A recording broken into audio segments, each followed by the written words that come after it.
स्वामी समर्थ. हरिभाऊ गोसावी झाल्याचं वृत्त स्वामी सुतांच्या आईला कळलं तेव्हा शोकाकुल झालेल्या काकूबाई मुंबईत हरिभाऊंकडे आल्या.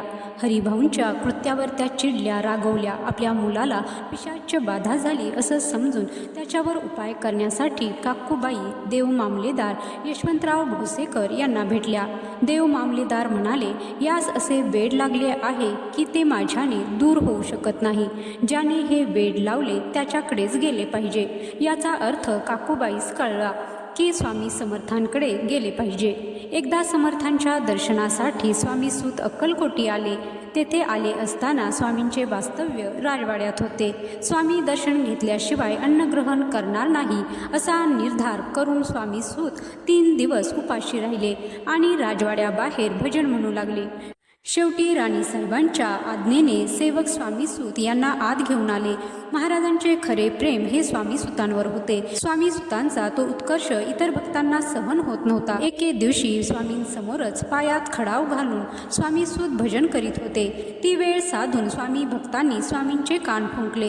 बैसला असता आपण पायी खडाव घालून हा नाचतो काय म्हणून आपला अपमान करावया. त्यावर समर्थांनी हरिभाऊंना खडावा काढून नाचण्याची आज्ञा केली. पण त्यावेळी इतर भक्तांनी धावत जाऊन स्वामी सुताच्या खडावा काढून घेतल्या आणि त्यांना स्वामी समर्थ काहीच बोलले नाहीत, कारण स्वामींना सर्व भक्त हे सारखेच होते.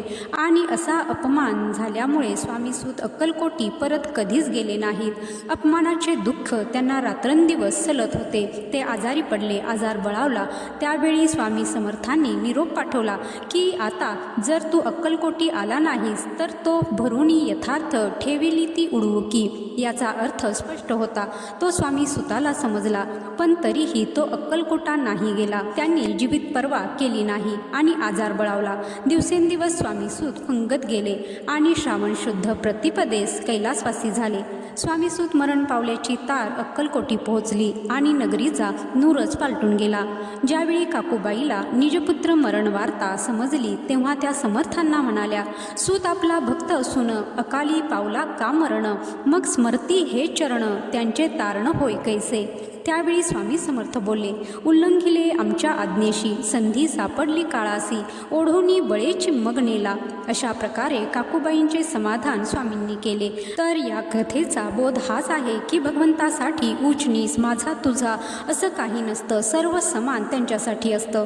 ज्याची असेल जैशी भक्ती, श्रेष्ठ कनिष्ठ तेनेची. जय श्री स्वामी समर्थ.